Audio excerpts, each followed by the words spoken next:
नमस्कार, आप देख रहे हैं सुदर्शन न्यूज। मैं हूं आपके साथ शिवम दत्त मेहता और स्वागत है आपका इस डिबेट कार्यक्रम में यानी रणक्षेत्र में, जहां पर हर दिन एक नया मुद्दा आपके लिए लेकर आते हैं और रणक्षेत्र यानी युद्ध क्षेत्र की बात आपके सामने रखते ही हैं। तो केवल वो चुनाव की खबरें ही नहीं होती, अंतर्राष्ट्रीय जगत में मची हलचल के बारे में भी आपको अवगत कराते हैं और बताते हैं कैसे खलबली जो मची है, जो भूचाल आया है, वो केवल भारत पर ही नहीं आता हर बार, केवल एक पॉलिटिक्स में नहीं होता, लेकिन डिप्लोमेसी का असर भी क्या होता है। पीएम मोदी अगर जाते हैं, ट्रंप से मिलते हैं, तो उसका असर आस पड़ोस के देशों पर भी होता है। पाकिस्तान भी घबराता है, चीन को भी दिक्कत होती है। बांग्लादेश की तो खैर हैसियत ही नहीं है कि वो कुछ कंपैरिजन में आ भी सके।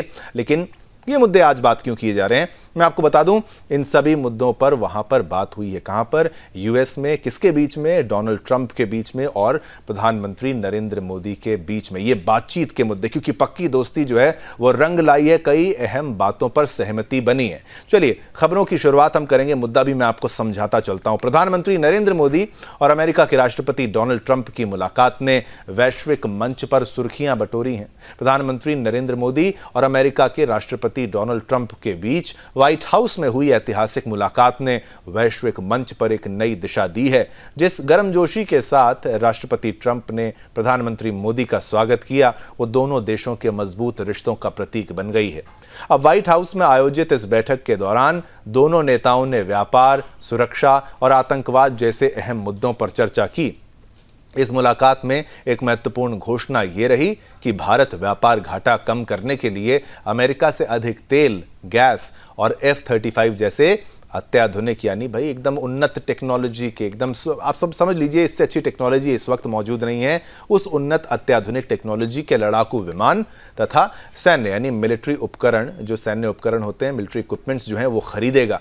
ये कदम दोनों देशों के आर्थिक और रक्षा संबंधों को और मजबूती देने का काम करने वाले हैं। अब बैठक के दौरान आतंकवाद का जो मुद्दा है वो प्रमुखता से उठाया गया है। अब दोनों देशों ने इसे मानवता के लिए सबसे बड़े खतरे के रूप में बताया और इसके खिलाफ सख्त कदम उठाने की प्रतिबद्धता भी जताई है। खास तौर पर 2008 के मुंबई हमलों के साजिशकर्ता यानी आतंकी तहव्वुर राणा के मामले में अमेरिका ने बड़ा कदम उठाया है।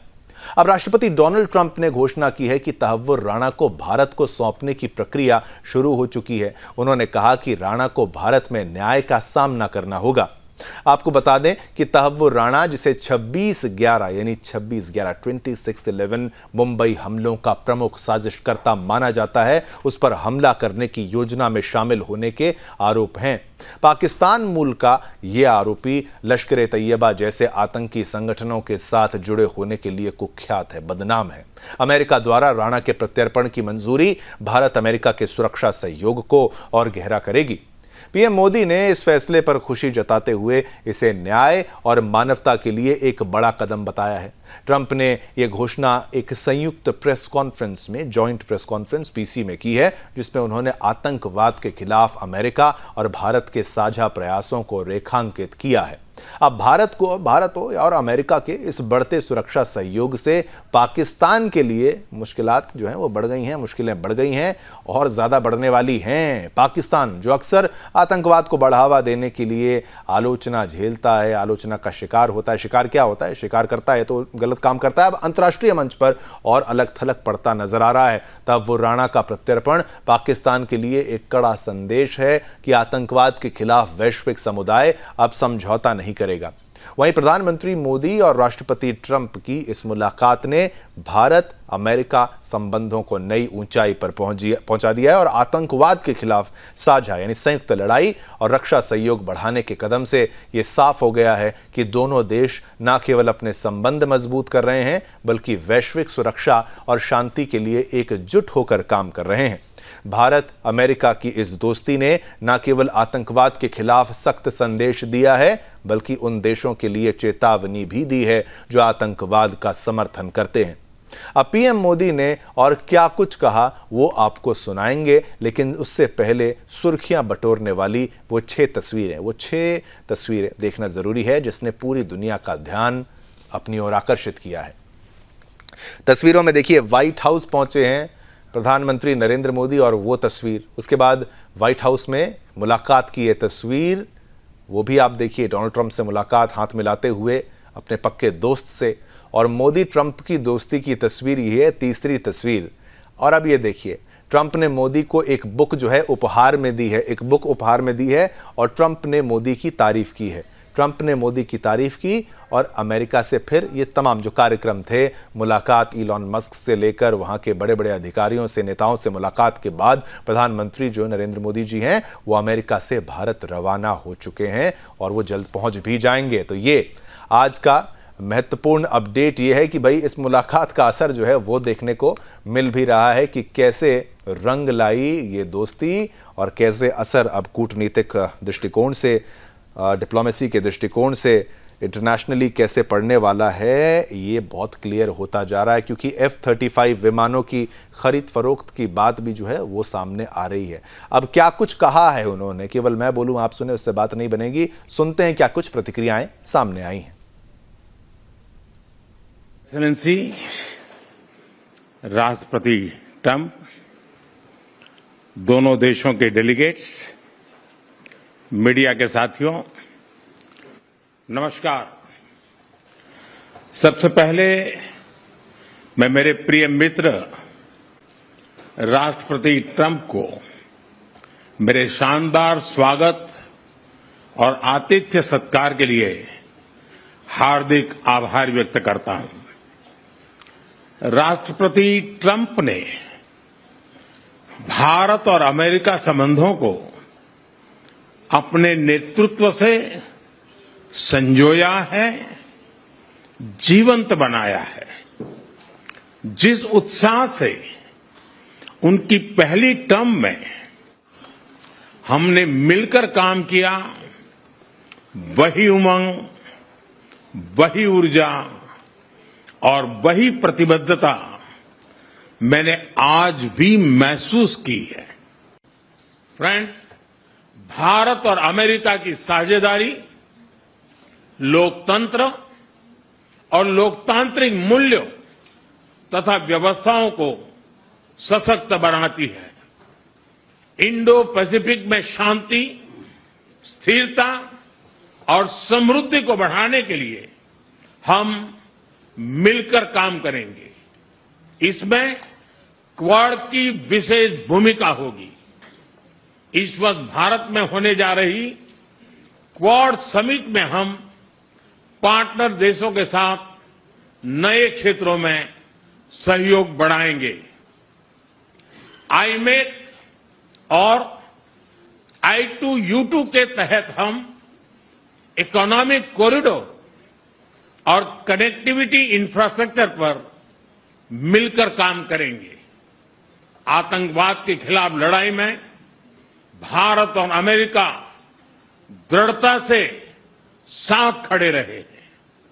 हम सहमत हैं कि सीमा पार आतंकवाद के उन्मूलन के लिए ठोस कार्रवाई आवश्यक है। आतंकवाद के खिलाफ लड़ाई में भारत और अमेरिका दृढ़ता से साथ खड़े रहे हैं। हम सहमत हैं कि सीमा पार आतंकवाद के उन्मूलन के लिए ठोस कार्रवाई आवश्यक है। और मैं राष्ट्रपति जी का आभारी हूं कि उन्होंने 2008 के जिसने भारत में नरसंहार किया था, उस मुजरिम को अब भारत के हवाले करने का निर्णय किया है। भारत की अदालतें उचित कार्यवाही करेंगी। फ्रेंड्स, अमेरिका में रहने वाला भारतीय समुदाय हमारे संबंधों की महत्वपूर्ण कड़ी है। हमारे पीपल टू पीपल टाइज को और गहरा करने के लिए हम शीघ्र ही लॉस एंजलिस और बोस्टन में भारत के नए कॉन्सुलेट खोलेंगे। आप जानते हैं, मैं रशिया और यूक्रेन दोनों से लगातार संपर्क में रहा हूं। मैं स्वयं भी दोनों देश की मुलाकात कर चुका हूं। बहुत से लोगों का एक भ्रम है कि भारत न्यूट्रल है। मैं साफ करना चाहता हूं, भारत न्यूट्रल नहीं है। हमारा अपना एक पक्ष है और हमारा पक्ष है शांति, पीस। और मैंने इसी एक हमारे सिद्धांत को लेकर के राष्ट्रपति पुतिन की हाजिरी में मीडिया के सामने स्पष्ट रूप से कहा था कि युद्ध का समय नहीं है। और आज भी मेरा कन्विक्शन है कि युद्ध के मैदान में समस्याओं के समाधान नहीं निकलते हैं, अल्टीमेटली वार्ता के टेबल पर ही होते हैं। और भारत का लगातार प्रयास रहा है कि दोनों लोग जिसमें मौजूद हो वैसे फोरम में बातचीत होगी, तब कोई रास्ता नहीं। अब देखिए, तारीफों के पुल जो हैं, जो डोनाल्ड ट्रंप ने भी बांधे हैं। प्रधानमंत्री नरेंद्र मोदी की तारीफ की है, यहाँ पीएम मोदी ने उनकी तारीफ की है। इससे जुड़ी प्रतिक्रिया भी जरा आप गौर से देखिए। Oh, he's a much tougher negotiator than me, and he's a much better negotiator than me. There's not even a contest. Okay? Oh, he's a much tougher negotiator than me, and he's a much better negotiator than me. There's not even a contest. Okay? Oh, he's a much tougher negotiator than me, and he's a much better negotiator than me. There's not even a contest. Modi is a much tougher negotiator than me, मतलब उनको कह रहे हैं कि मुझसे ज्यादा अच्छे negotiation वो कर लेते हैं, वार्ताकार अच्छे हैं, अच्छा मेरे से वो बोल लेते हैं। तो तारीफों के पुल, लेकिन ये किस समय पे हुआ है? आप देखिए, डोनाल्ड ट्रंप दोबारा जब राष्ट्रपति बने तो पहले पिछली बार का जो समय था, हाउडी मोदी, नमस्ते ट्रंप का, वो दौर भी आपने देखा। इस दौर की भी चर्चा करेंगे। मैं सुन रहा हूं कि मेरे मेहमान जो हैं, आप दर्शकों, वो आ चुके हैं टेलीविजन स्क्रीन पर। स्वागत करना चाहूंगा सिद्धार्थ दवे जी, आपका बहुत बहुत धन्यवाद। विदेश मामलों के जानकार आप हैं और आपने समय निकाला, बहुत बहुत धन्यवाद आपका। साथ ही साथ कर्नल शिवदान सिंह जी हमारे साथ हैं, रक्षा विशेषज्ञ हैं, आपका भी बहुत बहुत धन्यवाद कर्नल शिवदान जी। आपसे भी बहुत कुछ पूछना होगा प्रश्नों के माध्यम से। लेकिन सिद्धार्थ दवे जी, सबसे पहले कूटनीतिक तौर पर टैक्सेस की बातें, वो सब दरकिनार, एक तरीके से डोनाल्ड ट्रंप ने इशारा ही किया, दोस्ती अपनी जगह है लेकिन राष्ट्रवाद पहले, अपने का देश का हित में पहले सोचता हूं। लेकिन कई मामलों में, चाहे बांग्लादेश की बात हो, चाहे तैमूर राणा की बात हो, इन मामलों में तो सहमति उन्होंने बता दी, कहां हम साथ रह सकते हैं। लेकिन उनके लिए भी चैलेंजेस कम नहीं है डोनाल्ड ट्रंप के लिए, किस हालत में बाइडेन छोड़ के गए हैं, अब आगे सुधार करना है और वहां पर प्रधानमंत्री नरेंद्र मोदी आए। जरा आपका विश्लेषण बताइए, क्या कहता है? देखिए, सबसे पहले तो जब ये यात्रा शुरू हुई, मिलना शुरू हुआ था, तब काफी लोगों के मन में एप्रीहेंशंस थे यही बात को लेके कि Donald Trump would be very tough on the tariffs. मेरी आवाज मुझे बिल्कुल हो रही है, मैं ट्राई करता हूं उसको ठीक, मैं उसको ठीक कराने का ट्राई करता हूं। आप बोलते रहिए सर। जी जी जी।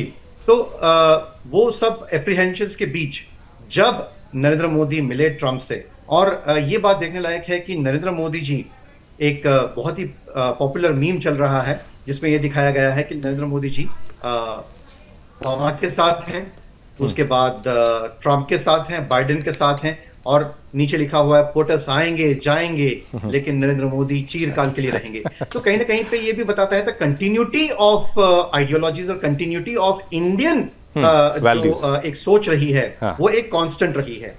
और इलेक्शन से पहले भी जो ट्रंप और नरेंद्र मोदी जी के जो डायनेमिक्स थे, इससे बहुत चर्चा हुई, बहुत बातें हुई, और एक जो बोनहोमी दो लीडर्स के बीच दिखती है, एक पर्सनल रिलेशनशिप उनके बीच दिखता है, वो बहुत कुछ कह जाता है। और जैसे आपने शुरुआत में, प्रोग्राम के शुरुआत में भी बताया कि कई जगह पे डिफेंस के मामलों में लोग कह रहे थे कि S-400 जो मिसाइल सिस्टम है, अगर वो हमने ले लिया रशिया से, तो F-35 फाइटर जेट्स, जो कि बहुत ही आधुनिक फाइटर जेट्स हैं, और इजराइल ने उसका उपयोग किया था ईरान ऑपरेशन में, तो वो हमें शायद कभी नहीं मिल पाएंगे। तो अब ये भी बात हो रही है कि नहीं, ऐसा कुछ नहीं होगा। तो ये जो रिश्तों की शुरुआत जो पहले हो चुकी थी फर्स्ट टर्म में डोनाल्ड ट्रंप की, now it is reaching a culmination. और भारत जिस तरह से वैश्विक स्तर पे एक महाशक्ति की तरह उभर रहा है, उसमें नरेंद्र मोदी की डिप्लोमेसी का, नरेंद्र मोदी की एक विजन का, जैसे उन्होंने बताया कि भारत कहां देखता है, भारत देखता है 2047 का, जबकि भारत अपने स्वर्णिम काल में, अपने अमृत काल से आगे बढ़कर 100 वर्ष पूरे होंगे। तो मीगा और मागा, मेक इंडिया ग्रेट अगेन और मेक अमेरिका ग्रेट अगेन, उसका भी उन्होंने बहुत सुंदर एक एक्रोनिम को बताया कि मीगा और मागा दोनों मिलकर बनते हैं मैगा। तो एक शब्दों की भी वो एक बहुत अच्छी तरह से उसकी प्रस्तुति करते हैं, और जिस तरह से वो डोनाल्ड ट्रंप को समझते हैं, जिस तरह से डोनाल्ड ट्रंप की पर्सनालिटी है, वो कहीं हद तक नरेंद्र मोदी की भी वही पर्सनालिटी है। तो दोनों की पर्सनालिटी भी बहुत सेम है। वो जो कहते हैं वो करते हैं, टफ डिसीजंस लेने के लिए वो कैपेबल है। और बहुत इंपॉर्टेंट बात जो बांग्लादेश के विषय में उन्होंने कही कि लेट इंडिया हैंडल दिस, तो उन्होंने एक तरह से एक खुला दौर दे दिया, खुला वो दे दिया है कि now you have to handle it. तो हमारी तरफ से, तो सिद्धार्थ जी, आपको पूरा समर्थन है। हाँ जी, हाँ, आप कह रहे हैं कि भाई उन्होंने कह दिया कि भाई India you will have to handle this, तो ये एक तरीके से मैं तो कहता हूं कि क्लीन चिट है। नहीं, ये नहीं है कि you will have to handle this. उन्होंने ये कहा India can handle this and India will handle this. अच्छा। तो यानी कि उन्होंने ये भी बताया कि भारत सक्षम है। पिछले सरकार ने जिस तरह से डीप स्टेट इन्वॉल्व था, ये सब लोगों को पता है, ये जग जाहिर है कि किस तरह से जो सरकार को उन्होंने कू करके गिराया और उसके बाद सरकार बनी। और वो पूरी की पूरी सरकार डीप स्टेट के इन्वॉल्वमेंट से, जॉर्ज सोरोस के इन्वॉल्वमेंट से, और अब तो पूरी तरह से ओपन हो चुका है। यूएसएआईडी किस तरह से इन्वॉल्व था, किस तरह से उन्होंने पत्रकारों को खरीदा बांग्लादेश में, किस तरह से पत्रकारों को खरीदा भारत में भी, कि करंट डिस्पेंसेशन जो है दवे जी, एक बात ये समझ में आती है कि वो कह रहे हैं कि भाई इंडिया कैन हैंडल दिस, और ये है कि भाई इंटरवेंशन कोई नहीं होगा, अमेरिकन इंटरवेंशन नहीं होगा, कोई हस्तक्षेप नहीं होगा। ये इस ओर इशारा करता है, जो कि एक तरीके से हाथ छोड़ दिया, हाथ खुला, आपको फ्री हैंड दे दिया कि आप कर सकते हो जो आपको करना है, आपको सही लगे। शिवम जी, हाँ, और बिल्कुल भारत सक्षम है, इसमें कोई डाउट ही नहीं। कर्नल शिवदान जी भी हमारे साथ हैं।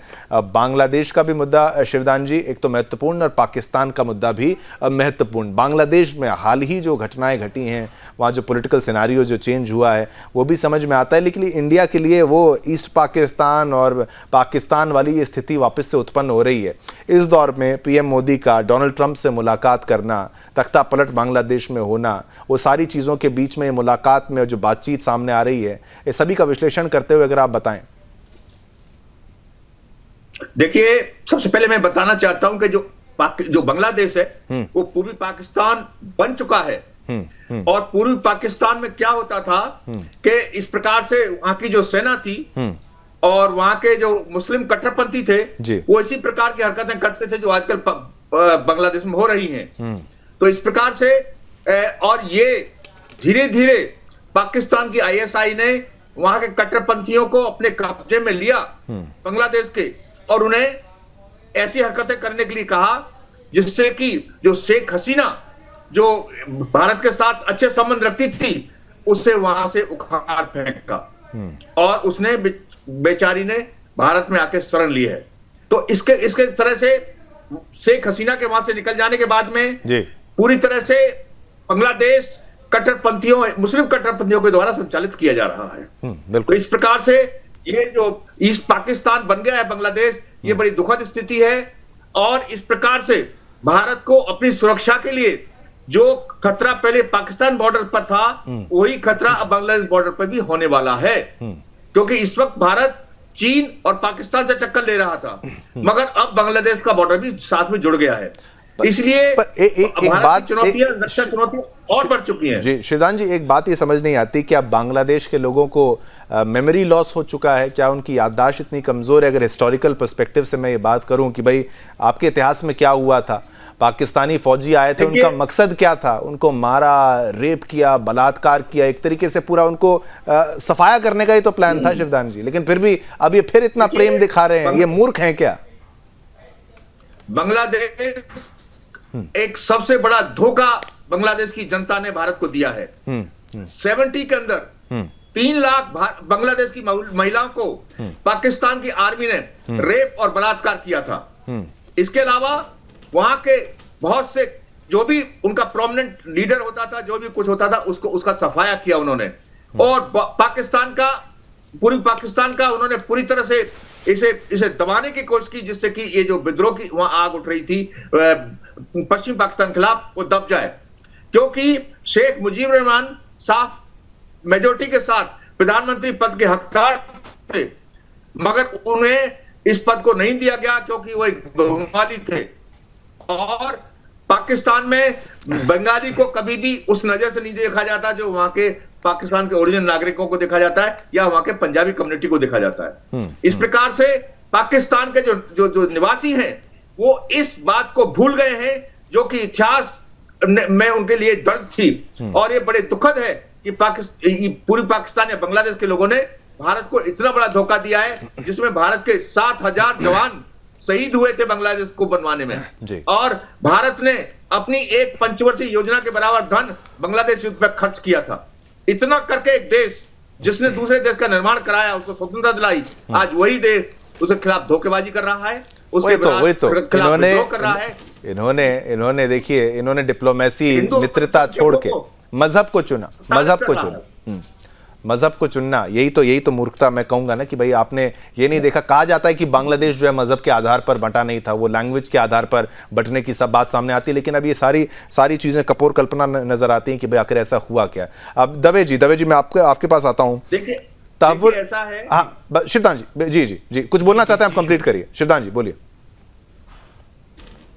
मैं ये कहना चाहता था कि जो मुस्लिम कट्टरपंथियों के को कब्जे में लेकर पाकिस्तान की सेना ने पाकिस्तान पर कब्जा किया था, पाकिस्तान के एक तरह से पूरी तरह से बैक साइड से पाकिस्तान को नियंत्रित करी पंजाब पाकिस्तानी सेना, वही ट्रिक इन्होंने बांग्लादेश में अडॉप्ट की है।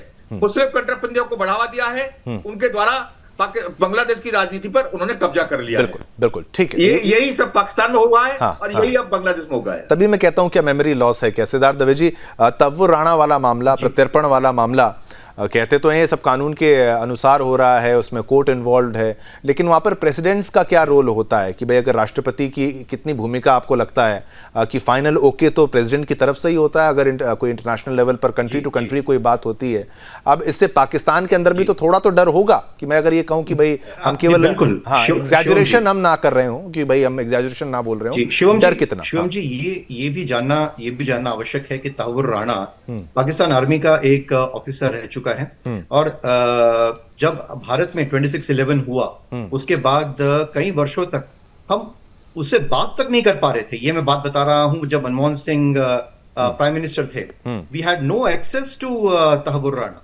बट रेजिम चेंज हुआ, उसके बाद नरेंद्र मोदी जी प्राइम मिनिस्टर बने, और उसके बाद बात शुरू हुई है। तो अब ये बहुत बड़ी घटना है कि एक पाकिस्तान आर्मी का ऑफिसर, और ये तो जग जाहिर बात है कि 26/11 की घटना जो है, और जिस तरह से टेररिज्म फैलाया जा रहा है भारत में कई वर्षों से, पहले प्रॉक्सी स्वरूप में हुआ, कारगिल के युद्ध में पाकिस्तानी सेना ने परोक्ष रूप से नहीं परंतु डायरेक्टली पार्टिसिपेट किया था।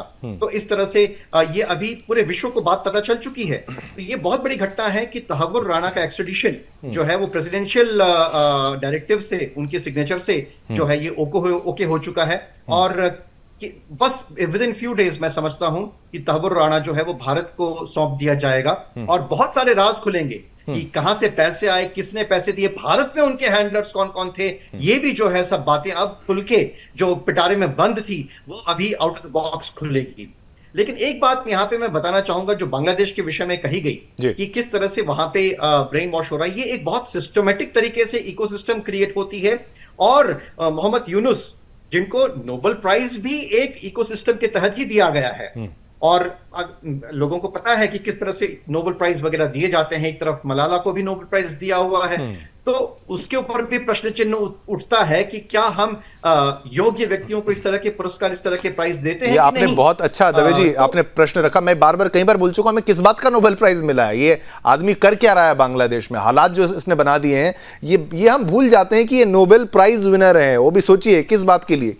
बिल्कुल दवे जी आप आगे बढ़िए। जी तो मैं एक लाइन इसमें बता देता हूं शिवम जी कि कई लॉबीज होती हैं जो वर्क करती हैं कि इस तरह से प्राइजेस वगैरह दिए जाएं, चाहे वो मलाला को हो, चाहे वो यासर अराफात को एक समय पे दिया गया था, या फिर मोहम्मद यूनुस जी को दिया हुआ है।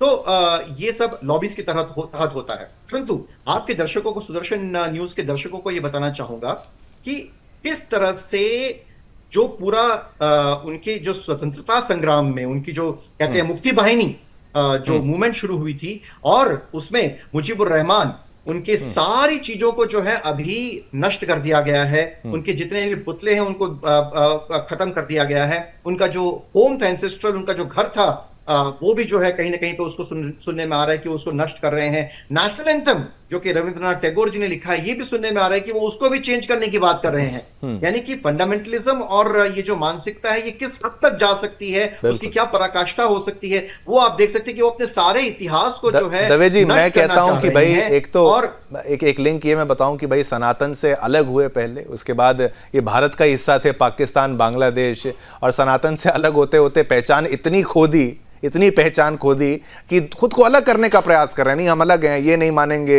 हम मुजीबुर रहमान को नहीं मानेंगे, हम नेशनल एंथम को नहीं मानेंगे।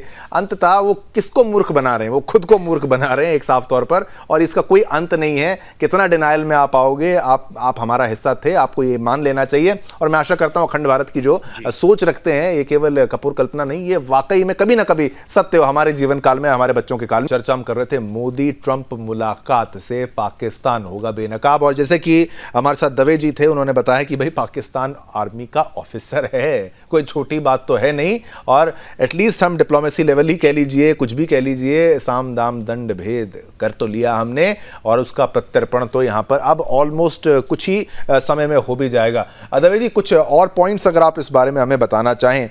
एक तो मैं F-35 वाला प्रश्न भी आपसे भी पूछूंगा और शिवदान जी से भी पूछूंगा, लेकिन ये जो मुलाकात थी, क्या ये उतनी गर्मजोशी से थी जैसे पहले हुआ करती थी?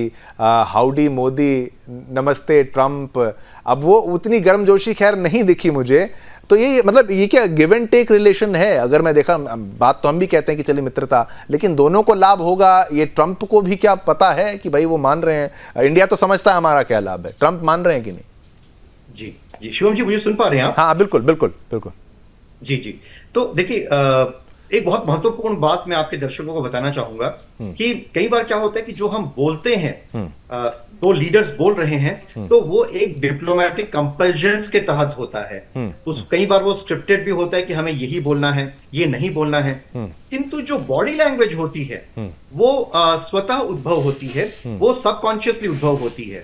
तो जो मोदी जी की जो स्टाइल है कि वो हग करते हैं, गले मिलते हैं, और यहाँ पे एक बहुत विशेष रूप से देखा गया कि प्रेसिडेंट ट्रंप ने उनके लिए चेयर खींची, उनको बैठने के लिए दिया, और उसके बाद ये बहुत छोटी घटना नहीं है, ये डिप्लोमेटिक सर्कल में इसको अगर आप देखा जाए कि ये बॉडी लैंग्वेज दिखाता है कि वो कितना मान और सम्मान देते हैं। और ये एक लाइन जो कहा गया कि आई मिस्ड यू, ये दोनों चीजों को अगर मैं साथ में मिला के देखूं तो भारत के इतिहास में जितने भी प्रधानमंत्री हुए, उनकी यूनाइटेड स्टेट्स ऑफ अमेरिका, संयुक्त राष्ट्र अमेरिका का जो जितने भी प्रेसिडेंट हुए, उसमें सबसे गाढ़ मित्रता अगर कहीं पे हो तो वो इन दो बातों से दिखती है। देखिए, बोलने में तो हम कई बार बहुत डिप्लोमेटिक बातों का इस्तेमाल करते हैं, डिप्लोमेटिकली हम लोग कई बार बहुत अच्छे होने का प्रयास करते हैं, परंतु ये दो जो जेस्चर्स थे, ये बहुत महत्वपूर्ण जेस्चर्स हैं शिवम जी, और ये आगे जाएंगे, और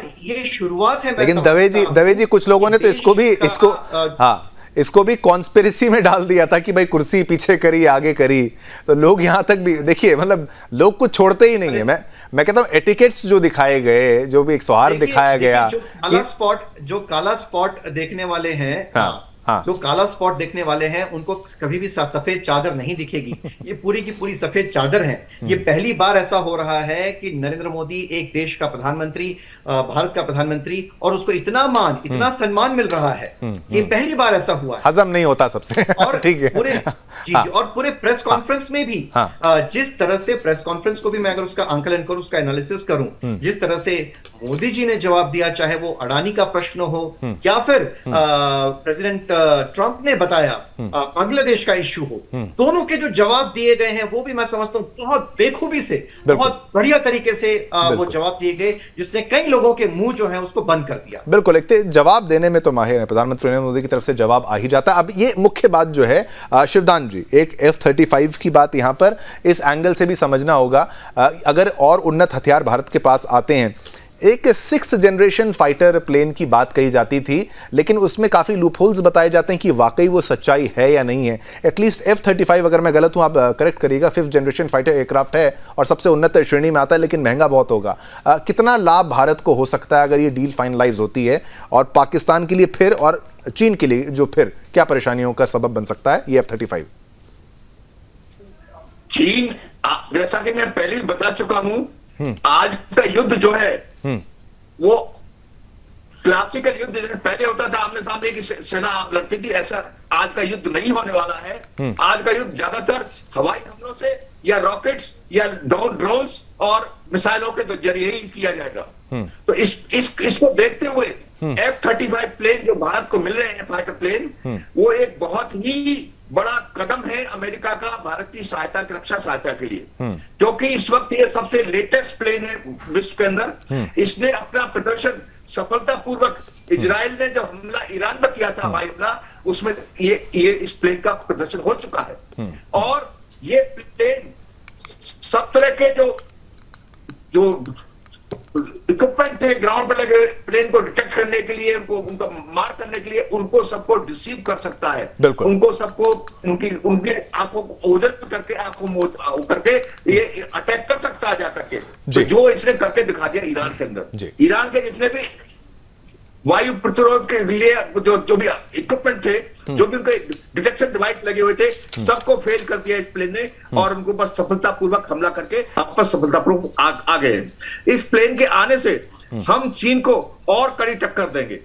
जिस प्रकार गलवान हमले के बाद में हमने लेटेस्ट प्लेन इंपोर्ट किए थे, फाइटर प्लेन्स, और उनको डिप्लॉय किया था गलवान में, अब इन प्लेनों के आने के बाद चीन को और कड़ी चुनौती मिल रही है कि भारत और भी शक्तिशाली बन चुका है। इसलिए कहा जा सकता है कुछ दिन के बाद कि भारत भी विश्व की तीसरी महाशक्ति के रूप में आ चुका है। तो इस प्रकार से एक बहुत बड़ा एक रक्षा सहयोग में ये बहुत बड़ा कदम है जो अमेरिका ने अपने F-35 प्लेन, लेटेस्ट प्लेन हमें दे करके हमें और भी शक्तिशाली बनाया। बिल्कुल बिल्कुल, ये तमाम मुद्दों पर चर्चा हुई। मैं धन्यवाद करना चाहूंगा सिद्धार्थ दवे जी आपका, जिस तरीके से आपने एनालिसिस अपना रखा कि भाई कूटनीतिक दृष्टिकोण से भी समझना होगा, और एक क्या उसको क्या कहा जाता है कि भाई हाव भाव को भी नोट किया जाता है। साइकोलॉजिस्ट बैठते हैं कि भाई वो बताते हैं कि भाई कैसे चले, अगर प्रेसिडेंट आए या फिर PM आए, हर चीज को, हर एक बात को, क्योंकि भाई कुछ लोग कहते हैं कुर्सी खींची, कुछ लोग कहते हैं कुर्सी लगाई। दरअसल ये सारे एटिकेट्स के तरीके हैं। गाड़ी का दरवाजा खोलना, आपको बिठाना, पहले आपको आगे जाने देना, ये सारी चीजें वहां पर हुई। और भाई आई मिस्ड यू, ये जो बातें कही गई अगर डोनाल्ड ट्रंप की तरफ से, ये बहुत बड़ा संदेश है। अब आगे क्या होता है, देश को आगे बढ़ाने के लिए मेहनत तो करनी पड़ेगी, उसका तो कोई तोड़ नहीं है, लेकिन ये मुलाकात भारत के लिए एक अच्छे पहल के रूप में है PM मोदी के द्वारा, और पाकिस्तान के लिए परेशानी का सबब तब वो राणा के प्रत्यर्पण के साथ साथ